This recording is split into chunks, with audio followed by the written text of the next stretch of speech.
دلوں کی پیاس بجھانے کے لیے اجتماع بیان۔ اور شکر چار چیزوں کو کہتے ہیں۔ اللہ سے محبت کرنا، جس نے ہم پر اتنے احسانات کیے ہیں اس سے محبت کرنا، اللہ کی اطاعت اور فرما برداری کرنا، اس کے احکامات کو پورا کرنا، تیسرے اللہ جل شانہ کی دی ہوئی نعمتوں کو اللہ کی ناراضگی کی جگہ میں خرچ نہیں کرنا، نعمتوں کو نافرمانی کی جگہ میں خرچ نہیں کرنا، اور چوتھے زبان سے بھی اللہ کا شکر ادا کرنا، اللہ کی نعمتوں کو ذکر کرنا۔ تو اب ہم یہاں حضور صلی اللہ علیہ وسلم والی مبارک محنت کو سیکھنے کے لیے آئے ہیں۔ اس محنت میں اعمال ہیں، دعوت ہے، تعلیم و تعلم ہے، ذکر و عبادت ہے اور خدمت ہے۔ ان اعمال کو انفرادی طور پہ بھی کرنا ہے، اجتماعی طور پہ بھی کرنا ہے۔ ہمارا سارا وقت انہی اعمال میں گزرے، دعوت دینے میں، تعلیم و تعلم میں، ذکر و عبادت میں، خدمت میں، اور حضور صلی اللہ علیہ وسلم والے اخلاق کے ساتھ لوگوں کے ساتھ پیش آنا۔ اس وقت تعلیم کا عمل ہوتا ہے، یہ اتنا بڑا عمل ہے کہ اللہ جل شانہ نے خود جناب رسول اللہ صلی اللہ علیہ وسلم کو ایسی مجلسوں میں بیٹھنے کا حکم فرمایا۔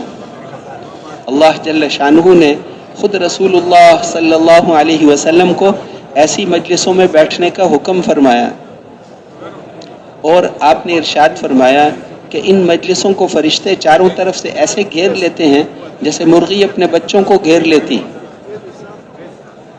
پھر کیا ہوگا؟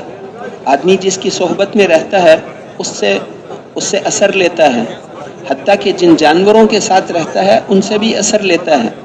اسی لیے حضور صلی اللہ علیہ وسلم نے ارشاد فرمایا کہ بکری والوں میں تواضع ہوتی، بکری والوں میں تواضع ہوتی، عاجزی ہوتی، اور اونٹ اور گھوڑے والوں میں تکبر ہوتا ہے، دل کی سختی ہوتی۔ اب بکری متواضع جانور ہے تو بکریاں چرانے والے میں بھی تواضع آ جاتی ہے۔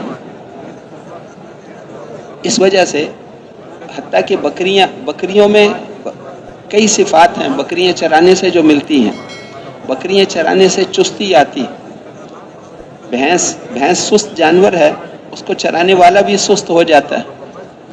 بکری چست جانور ہے اور تحمل اور بردباری پیدا ہوتی ہے، کیونکہ بھاگ کر بکری کو روکا، اب مار بھی نہیں سکتا، مارے گا تو اپنا ہی نقصان ہے، پھر اٹھا کر لے جانی پڑے گی۔ تو بکریاں چرانے سے تواضع، عاجزی، مسکنت، تحمل، بردباری اور چستی پیدا ہوتی، کئی صفات بکریاں چرانے سے۔ اس لیے اللہ نے سارے نبیوں سے بکریاں چرائی، سارے نبیوں نے بکریاں چرائی۔ اور یہاں کیا ملتا ہے؟ تعلیم کے حلقے میں فرشتوں کی صحبت ملتی، ہمیں اس چاروں طرف سے فرشتوں نے گھیرا ہوا ہے، فرشتوں کی صفات ہمارے اندر آئیں گی۔ روزانہ تعلیم کے حلقے میں بیٹھیں گے تو آہستہ آہستہ فرشتوں والی صفات ہمارے اندر آئیں گی۔ فرشتوں والی صفات کیا ہیں؟ پہلی صفت تو یہ ہے کہ وہ اللہ کی نافرمانی کبھی نہیں کرتے، لا یعصون اللہ ما امرہم، کبھی بھی اللہ کی نافرمانی نہیں کرتے، اطاعت و فرما برداری کا جو بھی اللہ کا حکم ہو اس کو پورا کرتے ہیں، چاہے کچھ بھی ہو جائے۔ دوسری صفت فرشتوں کی یہ ہے کہ وہ بولنے میں پہل نہیں کرتے، ادب ان میں بہت ہے۔ لا یسبقونہ بالقول وہم بامرہ یعملون، بولنے میں پہل نہیں کرتے۔ اللہ کے دربار میں جب ہوتے ہیں تو اللہ جل شانہ کیا فرمائیں گے اسی کے انتظار میں رہتے ہیں۔ قرآن جب نازل ہوتا تھا تو فرشتے اس وحی کی ہیبت اور عظمت کی وجہ سے بے ہوش ہو جاتے تھے۔ بعد میں بڑے فرشتوں سے حضرت جبرائیل علیہ السلام سے پوچھتے تھے کہ ماذا قال ربکم، پروردگار نے کیا فرمایا ہے، تمہارے پروردگار نے کیا فرمایا ہے؟ سن نہیں سکتے تھے اس کے ادب کی وجہ سے۔ مولانا محمد الیاس صاحب رحمۃ اللہ علیہ فرماتے تھے کہ تعلیم کے اندر ہماری حالت ایسی ہونی چاہیے جیسے وحی نازل ہونے کے وقت میں فرشتوں کی حالت ہوتی تھی، یکسوئی، توجہ، دھیان، محتاج بن کر سننا، اس سے پھر اللہ جل شانہ نوازتے ہیں۔ ہر عمل کا ایک مقصد ہوتا ہے۔ اس تعلیم کا مقصد کیا ہے؟ اس تعلیم کا مقصد یہ ہے کہ اللہ کے وعدوں پر یقین پکا ہو جائے۔ اللہ کے وعدوں پر یقین اللہ نے وعدے کیے ہیں، ہر عمل پر وعدے کیے ہیں۔ ایمان اور اعمال صالحہ پر قرآن پاک میں 100 وعدے کیے ہیں، پورے 100، اور ان میں سے ہر وعدہ اتنا بڑا ہے کہ دنیا اور جو کچھ دنیا میں ہے اس سے زیادہ قیمتی ہے۔ ہر وعدہ اس پوری دنیا سے بڑا ہے۔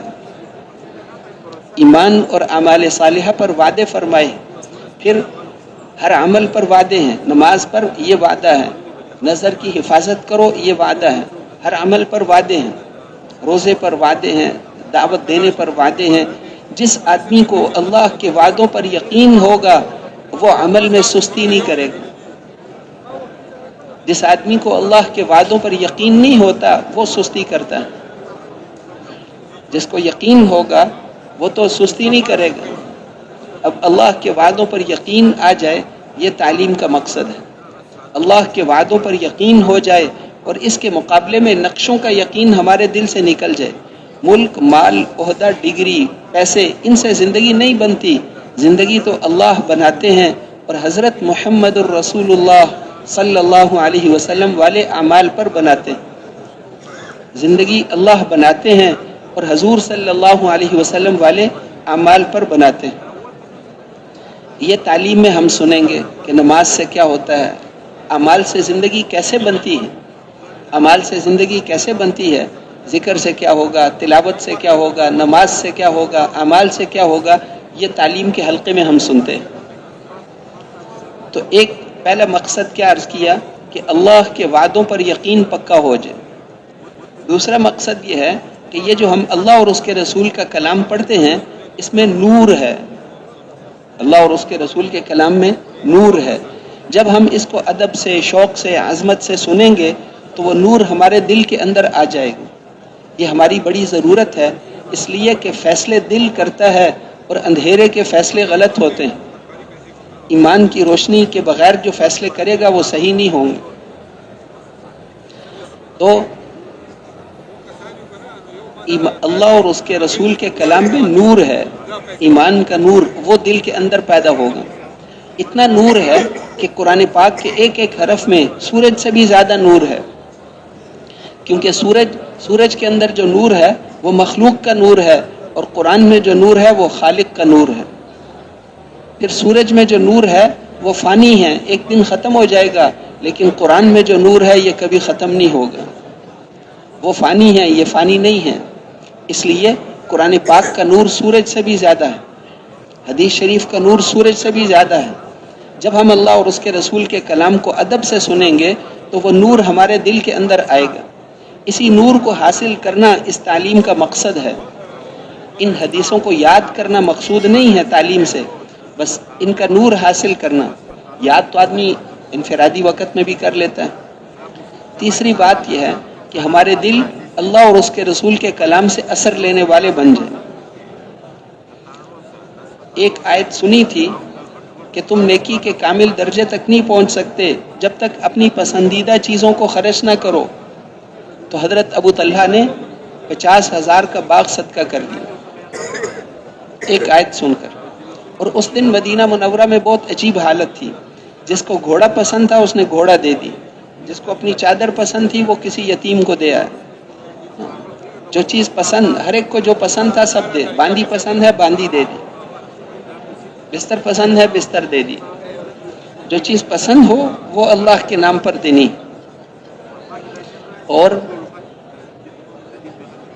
قرآن پاک میں فرمایا نا کہ تم اللہ کے نام پر وہ چیز دیتے ہو جس کو خود لینا بھی پسند نہیں کرتے، تو اللہ کے نام پر تو اچھی چیز۔ دوسری آیت نازل ہوئی، من ذا الذی یقرض اللہ قرضا حسنا، کون ہے جو اللہ کو قرض حسنا دے گا؟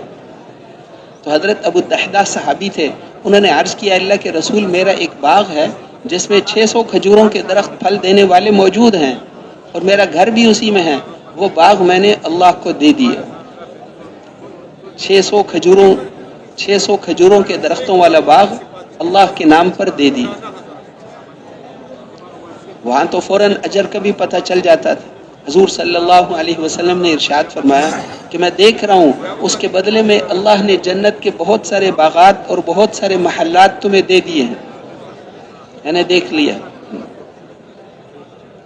پھر حضرت عمر رضی اللہ عنہ فجر کی نماز میں قرآن اتنا اثر لیتے تھے کہ ان کے رونے کی آواز آخری صف تک جاتی تھی، قرآن پڑھتے ہوئے روتے تھے۔ تہجد کی نماز میں جب قرآن پڑھتے تھے تو پڑھتے پڑھتے گر جاتے تھے، بیمار ہو جاتے تھے۔ عذاب کی آیتیں پڑھی، بیمار ہو گئے، 1 مہینے تک بخار تھا۔ لوگ آ کر دیکھتے تھے کہ امیر المومنین کو بہت تیز بخار ہے، کہ وہ تو قرآن پڑھنے سے ہوا ہے۔ عذاب کی آیتیں پڑھی، ایک صحابی کی جان نکل گئی، اثر لیتے تھے جنت کی آیتیں سن کر، دوزخ کی آیتیں۔ تو ہمارے دل بھی اثر لینے والے بن جائیں اللہ اور اس کے رسول کی باتوں سے۔ اور پھر ہر عمل کے آداب ہوتے ہیں، ہر عمل کے آداب اس عمل کے لیے ایسے ہوتے ہیں جیسے نماز کے لیے وضو کرنا ہے، وضو کے بغیر تو نماز قبولیت والی نہیں بنتی، ایسے آداب کی رعایت کے بغیر عمل قبولیت والا نہیں بنتا۔ آداب میں سے یہ ہے کہ آخر تک جم کر بیٹھنا، آخر تک جم کر بیٹھنا، اپنے تقاضوں کی وجہ سے عمل کو نہیں چھوڑنا، بلکہ عمل کی وجہ سے اپنے تقاضوں کو قربان کرنا۔ اپنے تقاضوں کو جب ہم قربان کریں گے، اللہ اس عمل کا نور ہمیں نصیب فرمائیں گے، اللہ جل شانہ اس عمل کا نور ہمیں دیں گے۔ اور اگر اپنے تقاضوں کی وجہ سے عمل کو چھوڑ دیا تو پھر اس عمل کا نور نہیں ملے گا۔ اس لیے عمل کے اندر آخر تک جم کر بیٹھنا، آخر میں فرشتوں کی طرف سے اعلان ہوتا ہے، تو وہ اعلان سننے کے بعد پھر جانا ہے۔ بلکہ حضرات ہمیشہ فرماتے ہیں کہ جب عمل پورا ہو جائے تو جماعت اکٹھی بیٹھی ہو، اب جماعت والے اکٹھے آپس میں جمع ہو کر آپس میں دہرا لیں کہ عمل میں کیا کیا باتیں کہی تھیں، تعلیم کے متعلق کیا کیا باتیں ہوئی تھیں۔ مغرب کے عمل سے فارغ ہوئے آپس میں مذاکرہ کر لی، کیا کیا باتیں آئی ہیں۔ بعض باتیں بعض ساتھیوں کو یاد رہتی ہیں، بعضوں تو پکی ہو جائیں گی۔ ہدایات کے بعد کیا بات، تو ہر عمل کے آخر میں تھوڑی دیر 5 منٹ جمع ہو کر آپس میں اس کا مذاکرہ بھی کر لیں۔ تو آپس میں بات چیت نہیں کرنی تعلیم کے دوران۔ تعلیم شروع ہو جائے، حدیث شریف پڑھی جائے تو خوشبو بھی نہیں لگانی۔ تعلیم کے حلقے میں خوشبو لگانی چاہیے، اس لیے کہ فرشتوں کی مجلس ہے، فرشتوں کو خوشبو پسند ہے، لیکن حدیث شریف پڑھی جا رہی ہے اس وقت نہیں لگانی۔ اس وقت اس کا ادب یہ ہے کہ سننا، حدیث شریف پڑھی جائے پھر کسی اور کام میں نہیں لگنا، پھر اسی کو سننا ہے، اور ادب کے ساتھ اس کو سنیں گے تو اللہ اس کا نور ہمیں نصیب فرمائیں گے۔ اس لیے آپس میں بات چیت نہ ہو، کوشش کرنا اتحیات میں بیٹھنے کی، اتحیات میں جب حدیث شریف پڑھی جائے، اور پھر یہ نہیں کہ 5 منٹ اتحیات میں بیٹھے پھر پہلے جیسے ہو گئے، نہیں، اپنے جسم کو تھکانا مقصود ہے۔ اعمال میں ہم اپنے جسم کو تھکائیں تاکہ اللہ کو ترس آئے اور اللہ ہمیں ہدایت نصیب فرما دے۔ اپنے جسم کو تھکانا، اجرو کی اعلیٰ قدری مشقتی کی، حضور نے فرمایا کہ تمہارے عمل کا اجر تو تمہاری قربانی اور مشقت کے بقدر ہوگا، جتنی قربانی سے عمل کرو گے اتنا اجر زیادہ ملے گا۔ قربانی سے عمل کرنا، جم کر بیٹھنا، کریں گے انشاءاللہ۔ بسم اللہ الرحمن الرحیم۔ حضرت عبداللہ ابن عمرو رضی اللہ عنہ نے حضور اقدس صلی اللہ علیہ وسلم کا ارشاد نقل کیا ہے کہ قیامت کے دن صاحب قرآن سے کہا جاوے گا کہ قرآن شریف پڑھتا جا اور جنت کے درجوں پہ چڑھتا جا، ٹھہر ٹھہر کر پڑھنا، جیسے تم دنیا میں ٹھہر ٹھہر کر پڑھتے تھے، بس تیرا مرتبہ وہی ہے جہاں آخری آیت پر پہنچ جائے۔ حضرت عبداللہ ابن عمرو ابن عاص رضی اللہ عنہما نے حضور اقدس صلی اللہ علیہ وسلم کا ارشاد نقل کیا ہے کہ قیامت کے دن صاحب قرآن سے کہا جائے گا کہ قرآن شریف پڑھتا جا اور جنت کے درجوں پہ چڑھتا جا، ٹھہر ٹھہر کر پڑھنا، جیسے تو دنیا میں ٹھہر ٹھہر کر پڑھتا تھا، تیرا مرتبہ وہی ہے جہاں آخری آیت پر پہنچے۔ اب جن آیتوں پر عمل کرتا تھا وہ تو یاد رہیں گی، اور جن پر عمل نہیں کرتا تھا تو کتنا بھی پکا یاد ہو وہاں بھول جائے گا. اس لیے قرآن پاک تو عمل کرنے کے لیے ہے. پھر قرآن پاک جس دل میں ہوگا اس دل کو آگ نہیں جلائے گی. حضرت عقبہ بن عامر رضی اللہ عنہ کہتے ہیں کہ میں نے حضور اقدس صلی اللہ علیہ وسلم کو یہ فرماتے ہوئے سنا کہ اگر رکھ دیا جاوے قرآن شریف کو کسی چمڑے میں پھر وہ آگ میں ڈال دیا جاوے تو نہ جلے. حضرت عقبہ بن عامر رضی اللہ عنہ کہتے ہیں کہ میں نے حضور اقدس صلی اللہ علیہ وسلم کو یہ فرماتے ہوئے سنا کہ اگر رکھ دیا جاوے قرآن شریف کو کسی چمڑے میں پھر وہ آگ میں ڈال دیے جاوے تو نہ جلے. مشائخ حدیث اس روایت کے مطلب میں دو طرف گئے ہیں. بعضوں کے نزدیک چمڑے سے مراد عام ہے، کسی بھی جانور کا ہو، اور آگ سے دنیا کی آگ مراد ہے. اس صورت میں یہ خاص معجزہ ہے جو حضور اقدس صلی اللہ علیہ وسلم کے زمانے کے ساتھ خاص تھا، جیسا کہ باقی نبیوں کے معجزے ان کے زمانے کے ساتھ خاص تھے. دوسرا مطلب یہ ہے کہ چمڑے سے مراد آدمی کا چمڑا ہے اور آگ سے مراد جہنم کی آگ ہے. اس صورت میں یہ حکم عام ہوگا، کسی زمانے کے ساتھ مخصوص نہ ہوگا. یعنی مطلب یہ ہے کہ جو شخص کے حافظ قرآن ہو، اگر وہ کسی گناہ کی وجہ سے جہنم میں ڈال بھی دیا جاوے تو آگ اس پر اثر نہ کرے گی. ایک روایت میں ما مست النار کا لفظ آیا ہے کہ آگ اس کو چھونے کی بھی نہیں. ملا علی قاری نے جس روایت کو نقل کیا ہے وہ اس دوسرے معنی کی تائید کرتی ہے، جس کا ترجمہ یہ ہے کہ قرآن شریف کو حفظ کیا کرو، اس لیے کہ اللہ جل شانہ اس دل کو عذاب نہیں دیتے جس میں قرآن پاک محفوظ ہو. قرآن پاک یاد ہوگا تو جس دل میں قرآن ہے اس دل کو اللہ عذاب نہیں دیتے. یہی فضیلت اللہ کے راستے میں جانے کے بارے میں بھی آتی. جو جسم اللہ کے راستے میں پھرتا رہا، خدا نخواستہ کسی گناہ کی وجہ سے دوزخ میں جائے گا تو دوزخ کی آگ اس پر اثر نہیں کرے گی، پھر اس کو نکال دے گی. اس لیے اللہ کے راستے میں خوب پھرنا. عن عائشہ رضی اللہ عنہا قالت قال رسول اللہ صلی اللہ علیہ وسلم ان لكل شيء شرفا يتباهون به وان بها امتي وشرفها القرآن. حضرت عائشہ رضی اللہ عنہا حضور اقدس صلی اللہ علیہ وسلم کا ارشاد نقل کرتی ہیں کہ ہر چیز کے لیے کوئی شرافت اور افتخار ہوا کرتا ہے جس سے وہ دوسروں کے مقابلے میں فخر کرتا ہے. میری امت کی فخر کی چیز تو قرآن پاک ہے. میری امت کی فخر کی چیز، میری امت اس سے فخر نہیں کرے گی کہ ہم راجپوت ہیں، ہم پٹھان ہیں. پٹھان ہونے پہ فخر کیا تو پھر اس لیے پنجابی ہیں، ہم سندھی ہیں، یہ فخر کی چیز نہیں. کہ میری امت کی فخر کی چیز تو قرآن ہے. اس کو 2 پارے یاد ہیں، مجھے پورا قرآن یاد ہے، یہ فخر ہے. میں قرآن پڑھاتا ہوں، میں قرآن پڑھتا ہوں، یہ اتنے پارے پڑھتا ہے، میں اس سے زیادہ پڑھتا ہوں. میری امت کی فخر کی چیز تو یہ ہے.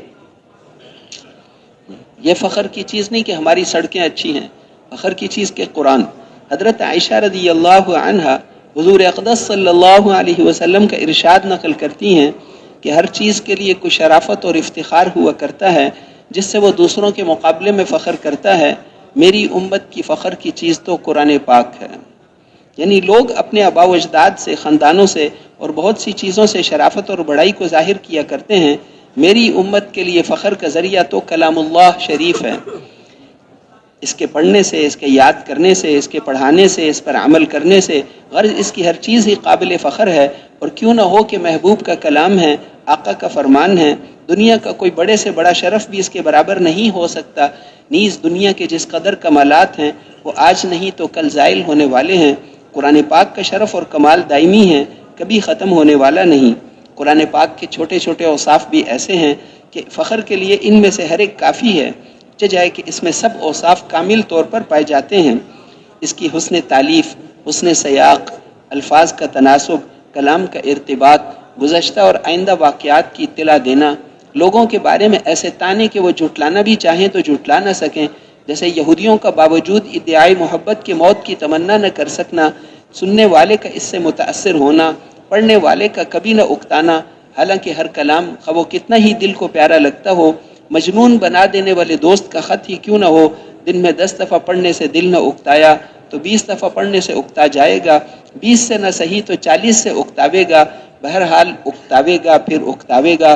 مگر قرآن پاک کا رکوع یاد کر لیجئے، 200 مرتبہ پڑھیے، 400 مرتبہ پڑھیے، عمر بھر پڑھتے رہیے، کبھی دل نہ اکتائے گا، جتنی کثرت کیجئے اتنی لذت میں اضافہ ہوگا۔ یہ امور ایسے ہیں کہ اگر کسی کے کلام میں ان میں سے ایک بھی پایا جاوے تو اس پر کتنا فخر کیا جاتا ہے، پھر جب کسی کلام میں یہ سب کے سب امور علی وجہ الکمال پائے جاتے ہوں تو اس پر کتنا فخر کرنا چاہیے۔ قرآن پاک اللہ نے ہمیں دیا ہے۔ پچھلی کتابیں جو تھی تورات، انجیل، زبور، وہ عبرانی سریانی زبانوں میں جبرائیل علیہ السلام ترجمہ کر کے ان کو بتاتے تھے، براہ راست اللہ کا کلام نہیں تھا۔ قرآن براہ راست اللہ کا کلام ہے، تنزیل من حکیم حمید، براہ راست اللہ کا کلام ہے۔ جو فرشتہ اس کو لے کر آیا وہ سارے فرشتوں کا سردار بن گیا، جس امت پر نازل ہوا وہ امت سردار بن گئی، جس رات میں نازل ہوا وہ ساری راتوں کی سردار بن گئی، شب قدر، جس مہینے میں نازل ہوا وہ مہینوں کا سردار بن گیا، جس نبی پر وہ سارے نبیوں کے سردار۔ تو یہ فی صحف مکرمۃ مرفوعۃ مطہرۃ بأیدی سفرۃ کرام بررہ، یہ تو بڑی عزت والے فرشتے اس کو لکھتے ہیں۔ یہ قرآن حکومتوں کا محتاج نہیں، یہ حکومتوں کے فیصلے کرتا ہے۔ اگلی حدیث میں ہے، حضرت ابو ذر رضی اللہ عنہ حضور اقدس صلی اللہ علیہ وسلم کا ارشاد نقل کرتے ہیں کہ تم لوگ اللہ جل شانہ کا قرب اس چیز سے بڑھ کر کسی اور چیز سے حاصل نہیں کر سکتے جو چیز خود اللہ جل شانہ سے نکلی ہے، یعنی قرآن پاک۔ حضرت ابو ذر رضی اللہ عنہ حضور اقدس صلی اللہ علیہ وسلم کا ارشاد نقل کرتے ہیں کہ تم لوگ اللہ جل شانہ کا قرب اس چیز سے بڑھ کر کسی اور چیز سے حاصل نہیں کر سکتے جو چیز خود اللہ جل شانہ سے نکلی ہے، یعنی قرآن پاک۔ بہت سی روایتوں میں یہ مضمون آیا ہے کہ حق تعالی شانہ کے دربار میں قرآن پاک سے بڑھ کر تقرب کسی اور چیز